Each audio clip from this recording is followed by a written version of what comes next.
जय गुरु जी की। अब हम मंत्र जाप करेंगे। ओम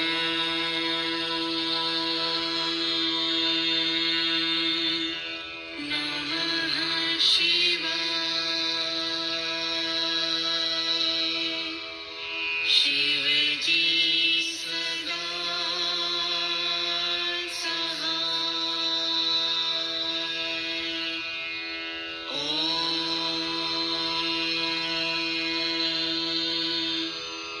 नमः शिवाय। गुरुजी सदा सहाय।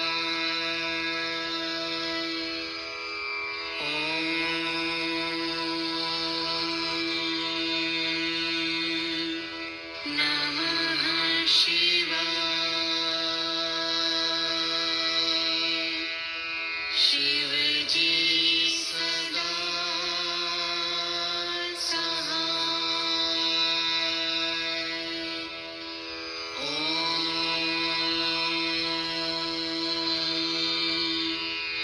नमः शिवाय।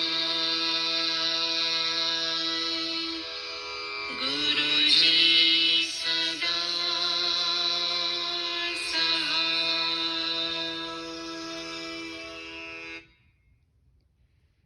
जय गुरु जी संगत जी। आज मैं शिव महापुराण के खंड 5 का 18वां, 19वां, 20वां और 21वां अध्याय पढ़ने जा रही हूँ। संगत जी, पिछले अध्याय को सुनने से हमें सुदर्शन चक्र के बारे में एक बहुत ही दिलचस्प जानकारी मिली कि शिव जी ने सुदर्शन चक्र क्यों और कैसे बनाया। फिर हमने सुना कि जलंधर अपनी मृत्यु की ओर अग्रसर हो रहा है, कैलाश पर्वत की ओर।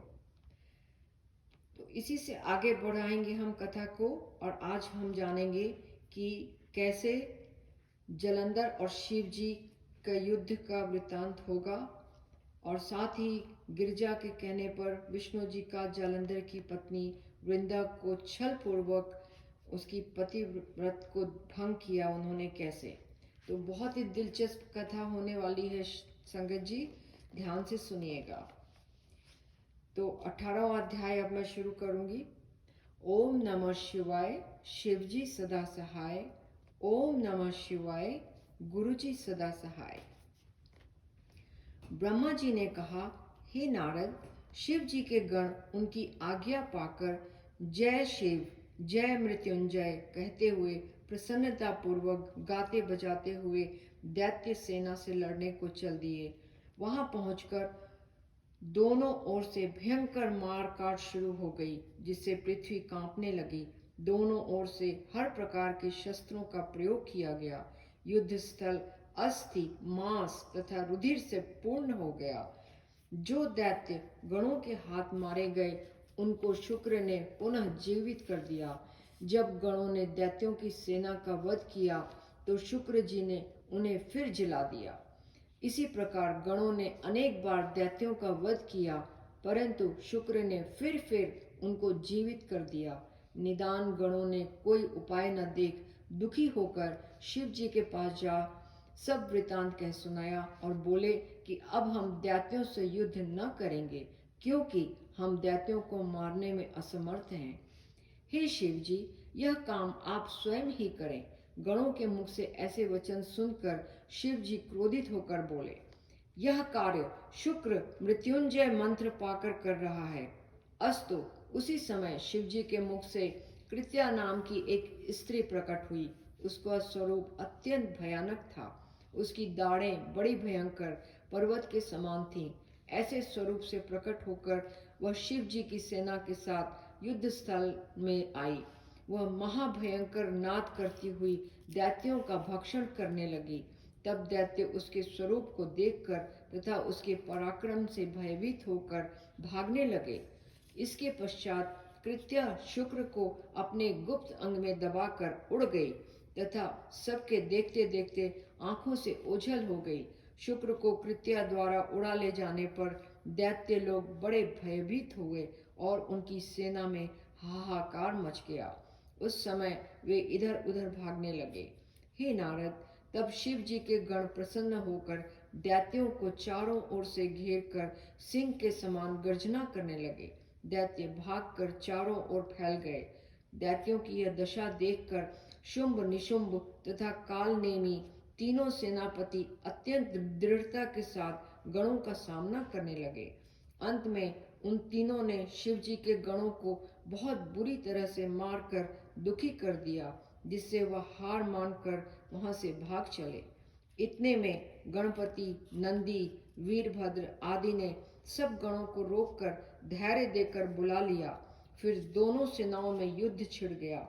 कालनेमी तथा नंदी गण गणपति तथा शुंभ और वीरभद्र तथा निशुंभ परस्पर लड़ने लगे।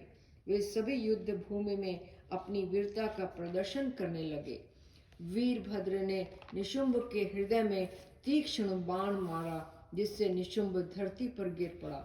वीरभद्र ने ज्यों ही ये चाहा कि उसे सांग से मार डालें, इतने ही में शुंभ ने उठकर वीरभद्र पर बड़े क्रोध से अपनी सांग का आक्रमण किया, जिससे वीरभद्र घायल होकर पृथ्वी पर गिर पड़े। नंदी ने कालनेमी के शरीर पर 7 बाण मारे, जिनके लगने से उसके रथ के पहिए, घोड़े तथा सारथी कट कट कर गिर पड़े। तब कालनेमी ने क्रोधित होकर नंदी के धनुष को काट डाला। उस समय नंदी ने धनुष फेंक कर त्रिशूल चलाया, जिसके प्रहार से कालनेमी मूर्छित होकर पृथ्वी पर गिर पड़ा। जब उसे चेत हुआ, तब उसने नंदी को उठाकर पर्वत के ऊपर फेंक दिया। अब गणपति तथा शुंभ लड़ने लगे। अब गणपति तो मूषक पर चढ़े और शुंभ रथ पर सवार हुआ। वे दोनों इतने लड़े कि कोई भी युद्ध से विमुख न हुआ। अंत में गणपति ने एक बाण शुंभ के हृदय में मारा तथा 3 बाणों से उसके सारथी को पृथ्वी पर गिरा दिया। तब शुंभ ने क्रोधित होकर गणपति पर 60 बाण छोड़े और गणपति के मूषक वाहन का सिर धड़ से अलग कर दिया। तब वे बेवाहन पैदल ही युद्ध करने लगे। उन्होंने अपनी सांग उठाकर शुंभ के ऊपर चलाई। शुंभ सांग के लगने से पृथ्वी पर गिर पड़ा और गणपति पुनः मूषक को जीवित कर उस पर सवार हुए। इस प्रकार गणपति विजयी हुए। तब चारों ओर विजय के बाजे बजने लगे और सब गण अत्यंत प्रसन्न हो जय जयकार करने लगे। हे नारद, यह देखकर वृंद नामक शुंभ का पितामह अत्यंत क्रोधित होकर गणपति के ऊपर बाणों की वर्षा करने लगा। तब गणेश जी तुरंत दौड़कर वृंद के पास जा पहुंचे। उनके साथ असंख्य भूत, प्रेत, कुष्मांड, पिशाच, भैरवगण, वैताल, शाकिनी, डाकिनी, योगिनी आदि किलकिल शब्द के अर्थात सिंह एवं हाथियों के समान नाद कर रहे थे। उन्होंने वृंद तथा शुंभ को सेना सहित विकल कर दिया। वीरभद्र की सेना ने दैत्यों को अत्यंत दुखी किया। उन्होंने अनेक दैत्यों को खाकर उनका रक्तपान भी किया। इतने में नंदी भी वहां आ गया तथा उन्होंने बाणों की ऐसी वर्षा की कि वे दैत्यों की ओर सर्प की भांति चले। उन्होंने दैत्यों की बहुत सी सेना नष्ट कर दी। कुछ दैत्य तो खा लिए गए, कुछ मारे गए, कुछ मूर्छित हुए, कुछ भाग गए तथा कुछ गिर पड़े। ओम नमः शिवाय। शिवजी सदा सहाय। ओम नमः शिवाय। गुरुजी सदा सहाय। 19वां अध्याय।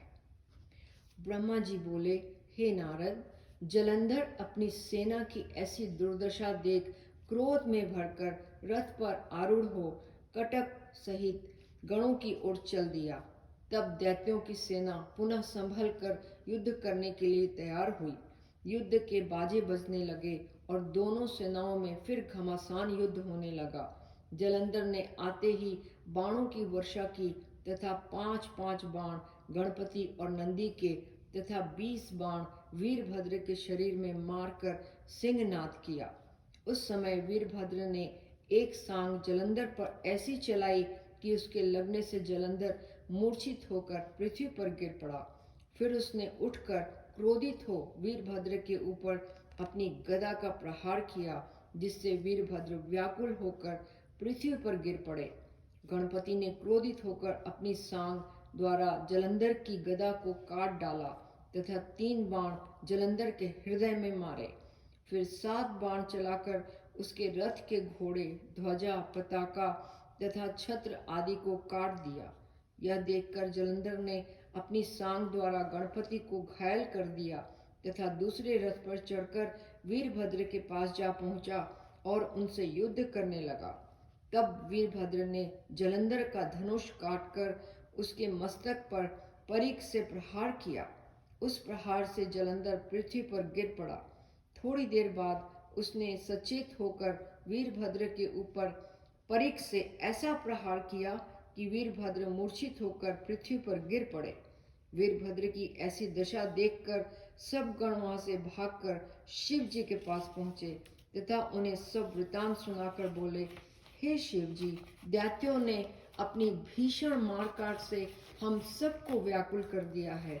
शिव जी गणों द्वारा यह समाचार सुनकर अपने बैल पर चढ़े तथा युद्ध क्षेत्र में पहुंचकर त्रिशूल लेकर दैत्यों की सेना पर आक्रमण करने लगे। उस समय शिव जी ने अपना डमरू बजा दिया। जब गणों ने शिव जी को आते देखा तब वे सब अत्यंत प्रसन्न हुए तथा पुनः लौटकर युद्ध करने के लिए प्रस्तुत हो गए। हे नारद, उन गणों ने दैत्यों के साथ घोर युद्ध किया। शिव जी ने ऐसा भयंकर रूप धारण किया कि जिसको देखकर दैत्यों की सेना में हाहाकार मच गया और वह मैदान छोड़कर भागने लगी। दैत्याधिपति जलंधर ने अपनी सेना की यह दुर्दशा देखकर शिव जी पर अनेक बाण छोड़े। शुंभ, निशुंभ, कालनेमी, हयमुख, असिलोमा, बलाहक, प्रचंड आदि सब दानव एक साथ शिव जी पर आक्रमण करके बाण वर्षा करने लगे, परंतु शिव जी ने उन बाणों के जाल को पल भर में काट डाला तथा अपने बाणों से आकाश को भर दिया। इसके पश्चात शिव जी ने परशु द्वारा असिलोमा का सिर काट डाला। फिर बलाहक का वध करके घर भर को पांव से बांध लिया। हे नारद, तदुपरांत शिव जी ने अपना बैल दैत्यों की सेना में छोड़ दिया। उसने अपने सींगों से असंख्य दैत्यों को मार गिराया। जो दैत्य शेष रहे वे भयभीत होकर भाग गए। जिस प्रकार सिंह के प्रहार से हाथी विकल होकर भाग जाता है, वही दशा उस समय दैत्यों की हुई। यह देखकर जलंधर ने शुंभ, निशुंभ तथा कालनेमी को संबोधित करते हुए कहा, देखो, जो संसार में उत्पन्न होते हैं उनकी मृत्यु अवश्य होती है। मृत्यु से बचने का कोई भी उपाय नहीं है। ऐसी मृत्यु किसे भली न लगेगी जिससे दोनों लोकों में यश एवं कीर्ति बढ़े। लोक में 2 प्रकार की मृत्यु प्राप्त करने वाले सूर्य मंडल को भेद कर स्वर्ग को जाते हैं। उनमें एक योगी होता है तथा दूसरा योद्धा, जो युद्ध में निर्भय होकर वीरता पूर्वक मारा जाता है। इसलिए अब तुम मृत्यु का भय त्याग कर भली भांति सामने डट कर युद्ध करो। यद्यपि जलंधर ने ऐसी बातें कह कर उन्हें बहुत ही समझाया, पर उनकी समझ में कुछ भी न आया। तब जलंधर ने उनको धिक्कारते हुए कहा, तुमने इस पृथ्वी पर जन्म लेकर व्यर्थ ही अपनी माता को कष्ट दिया। क्या तुमको युद्ध भूमि से इस प्रकार भागना उचित है? क्या तुम में से कोई भी मृत्यु के पंजे से बचा रहेगा? ओम नमः शिवाय, शिवजी सदा सहाय। ओम नमः शिवाय, गुरुजी सदा सहाय। 20वां अध्याय। ब्रह्मा जी बोले, हे नारद, उस समय जलंधर के शब्द से पृथ्वी कांप उठी तथा समुद्र और पर्वत थरथराने लगे। जो दैत्य पहले युद्ध भूमि से डर कर भाग गए थे, वे सब जलंधर का यह रूप देखकर पुनः लौट आए।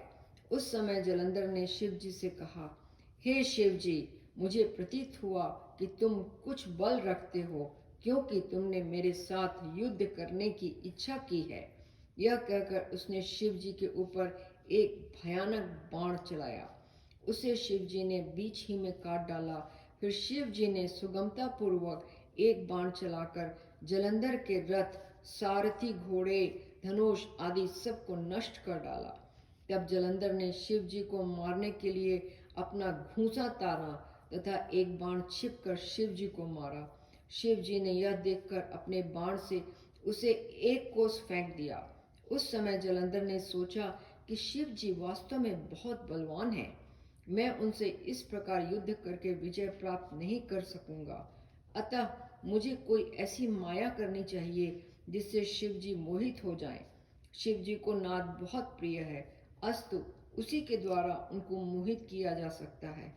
यह विचार कर जालंधर ने ऐसी माया फैलाई जिससे गंधर्व, अप्सरा, किन्नर आदि प्रकट होकर मनुष्यों के समान अनेक प्रकार नृत्य गान करने लगे। अतः शिव जी के मन में संगीत सुनने की इच्छा उत्पन्न हुई और वे उस आनंददायक नाद में मग्न हो गए। जैसा कि नियम है कि नाद सुनने से बुद्धि जाती रहती है, वही बात उनके साथ भी हुई। वास्तव में शिव जी ही ने राग की महिमा को प्रस्तुत किया। यह बात वेद भी कहते हैं कि शिव जी नाद के अतिरिक्त और किसी से मोहित नहीं किए जा सकते। उस समय शिव जी के हाथों से सब शस्त्र गिर पड़े। उन्होंने उस तुरीयावस्था में कुछ न जाना। उस समय जलंधर ने कामवश शिव जी के समान अपना स्वरूप बनाया, जिसके 10 भुजा, 5 मुख तथा 3 नेत्र थे। फिर उसने अपनी माया से एक बैल बनाया और उस पर चढ़कर तथा शिव जी के जो जो मुख चिन्ह थे उन सब को धारण कर शुंभ निशुंभ को युद्ध स्थल में छोड़कर स्वयं गिरजा के पास जा पहुंचा। गिरजा ने भी पहले तो लोक रीति से उसको शिव जी जाना, परंतु जब वे सखियों के बीच में से उठी और यह जाना कि यह छल से शिव जी का स्वरूप बनाकर आया है, तब वे वहां से तुरंत अंतर्धान हो गए। हे नारद, यह देखकर जलंधर लज्जित होकर पुनः युद्ध स्थल को लौट आया। उस समय गिरजा ने विष्णु जी का ध्यान किया, जिससे विष्णु जी तुरंत प्रकट हुए। गिरजा ने उनसे जलंधर का सब वृत्तांत कहा तथा पतिव्रत धर्म की बहुत कुछ प्रशंसा की। वे बोली, हे विष्णु जी, जलंधर की स्त्री बहुत प्रतिव्रता है। उसी के धर्म से जलंधर आज तक जीवित बचा हुआ है, क्योंकि पतिव्रत स्त्री विधवा नहीं हो सकती। इससे तुमको यह उचित है कि अब तुम जलंधरपुरी में जाकर उसकी स्त्री से पतिव्रत धर्म को नष्ट करो। वृंदा, जो जलंधर की स्त्री है, उसके साथ तुम छल करो। यह सुनकर विष्णु जी तुरंत जलंधरपुरी को गए। उधर जलंधर ने युद्ध स्थल में लौटकर जब अपनी माया को दूर किया तो शिव जी ने चैतन्य होकर पुनः युद्ध का स्मरण किया। हे नारद, यह सब भई शिव जी की माया थी, क्योंकि संसार में जो शिव जी के भक्त हैं उनका भी माया कुछ नहीं कर सकती। तब शिव जी पर उसका क्या प्रभाव हो सकता था। निदान शिव जी अत्यंत क्रोधित होकर जलंधर के ऊपर दौड़े। उस समय जलंधर ने भी बाण वर्षा करके अपने बाणों से शिव जी को छिपा दिया। तब शिव जी ने भी अपने बाणों से उसके बाणों को काटकर उसे बहुत दुखी किया। जो दैत्य शिव जी के हाथों से मारे गए वे सब मुक्त हो गए। उन दैत्यों का परम सौभाग्य था जो शिव जी के सम्मुख देखते हुए अपने प्राण त्यागते थे। हे नारद, यह लीला जिस प्रकार हमने विष्णु जी से सुनी थी उसी प्रकार तुम्हें कह सुनाई। ओम नमः शिवाय। शिवजी सदा सहाय। ओम नमः शिवाय। गुरुजी सदा सहाय। 21वां अध्याय। ब्रह्मा जी ने कहा, हे नारद, गिरजा की आज्ञा पाकर विष्णु जी जलंधरपुरी में पहुंचे तथा यह सोचने लगे कि मैं किस प्रकार जलंधर की पत्नी वृंदा का पतिव्रत धर्म नष्ट करूं। जब उन्होंने शिव जी का ध्यान किया तो उस ध्यान के करते ही विष्णु जी को एक उपाय सूझ गया। तब वे तपस्वी का रूप धारण कर एक शिष्य को साथ लेकर वृंदा के उपवन में जा पहुंचे। वृंदा ने उसी रात को यह स्वप्न में देखा था कि मेरा पति जलंधर युद्ध में मारा गया है, तथा यह भी देखा था कि मेरा पति जलंधर तेल लगाए हुए, भैंसे पर सवार, नंगा तथा सिर के अशुभ बाल बनवाए काले पुष्पों की माला पहने राक्षसों से घिरा हुआ यमपुरी को चला जा रहा है। जब वह यह स्वप्न देखकर उठी तो उसने सूर्य को उदय होते समय राहुग्रस्त तथा प्रकाशहीन देखा। ऐसे अपशकुनों को देखकर वह एकाएक रोने, कलपने तथा घबराहट से इधर उधर घूमने लगी। वह अपनी 2 सखियों को साथ लेकर जलंधर के उद्यान को गई, परंतु उसे वहां फल फूल देखकर संतोष न हुआ। उसे वहां से 2 राक्षस ऐसे दिखाई दिए जो अत्यंत भयानक थे। उनको देखकर रानी वृंदा वहां से भाग आई। आगे जाकर उसने शिष्यों सहित एक तपस्वी को देखा जो मौन साधे हुए बैठा था। वृंदा उसी समय दौड़कर उस तपस्वी के पास गई तथा अपने हाथ उसकी गर्दन में डालकर लिपट गई और बोली, हे तपस्वी, आप मेरी रक्षा करो। उस समय तपस्वी ने अपने दोनों नेत्र खोलकर बड़ा क्रोध किया तथा हुंकार दी, जिससे वे दोनों राक्षस वहां से भाग गए। यह देखकर जलंधर की स्त्री अत्यंत प्रसन्न हुई तथा प्रणाम करके उनके तपोवन की तपस्या करने लगी। फिर वह तपस्वी से इस प्रकार बोली, हे प्रभु, आप मेरे पति का, जो शिवजी से युद्ध करने के लिए गए हैं, वृतांत कहिए। हे नारद, यह सुनकर तपस्वी रूपधारी विष्णु जी ने हंसकर ऊपर की ओर देखा, जिससे तुरंत ही 2 बंदर वहां आ उपस्थित हुए तथा उन्हें प्रणाम करके बैठ गए। फिर वे दोनों बंदर गुप्त हो गए। तदुपरांत एक क्षण भी नहीं बीता कि वे दोनों बंदर पुनः पहले की भांति आकर बैठ गए। इस बार उनके हाथ में जलंधर का शीश एवं धड़ था। उसे उन्होंने योगी के सम्मुख रख दिया तथा स्वयं दुखी होकर बैठे रहे। उस समय वृंदा अपने पति का सिर देखकर व्याकुल हो पृथ्वी पर गिर पड़ी। तब तपस्वी ने पानी आदि छिड़क कर वृंदा को सचेत किया। वृंदा पुनः रो रो कर अपने पति का सिर अपने सिर से लगाकर व्यथित होने लगी।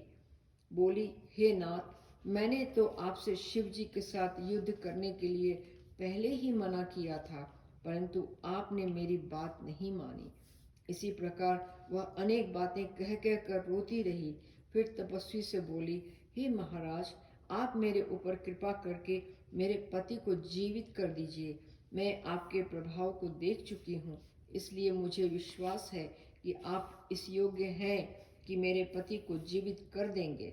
यह सुनकर मणिवेशधारी विष्णु जी ने कहा, हे वृंदा, जो मनुष्य शिव जी की क्रोधाग्नि से मृत्यु को प्राप्त हुआ है, उसे हम जीवित नहीं कर सकते, परंतु तुम्हारे दुख को देखकर हम इसको जीवित करेंगे। यह कहकर उन्होंने सिर को धड़ से जोड़ दिया तथा स्वयं अंतर्धान होकर उस शरीर में प्रवेश कर गए और जलंधर के समान उठकर बैठ गए।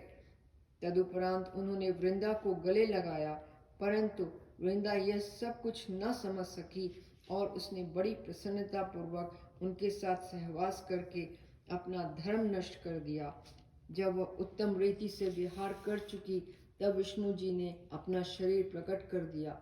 उसे देखकर वृंदा ने उन्हें पहचान लिया। तब वह अपने कृत्य पर बहुत दुखी हुई। उसे विष्णु जी के ऐसे छल पर बहुत क्रोध आया। वह बोली, हे विष्णु, तुमने वेद के विरुद्ध मेरे धर्म को नष्ट किया है। तुम मुनीश्वरों के समान स्वरूप धारण किए हुए बड़े अधर्मी हो। यह कहकर वृंदा ने विष्णु जी को यह शाप दिया कि जो राक्षस तुमने मुझे दिखाए थे, वे दोनों बड़े शक्तिशाली होकर तुम्हारी स्त्री को भगा ले जाएंगे। उस समय तुम दुखी होकर वन वन में फिरोगे और तुम्हें हर प्रकार के कष्ट प्राप्त होंगे तथा जो बंदर तुमने मुझको दिखाए वही तुम्हारे सहायक होंगे। यह कहकर वृंदा बहुत रोई तथा चिता बनाकर अपने पति के साथ सती होने की इच्छा करने लगी। यद्यपि विष्णु जी ने उसे बहुत समझाया, परंतु उसने पतिव्रत धर्म दृढ़ करके कुछ नहीं माना। तदुपरांत वह शिव गिरिजा का ध्यान धरकर सती हो गई और उसका तेज सबके देखते देखते गिरिजा के शरीर में प्रवेश कर गया।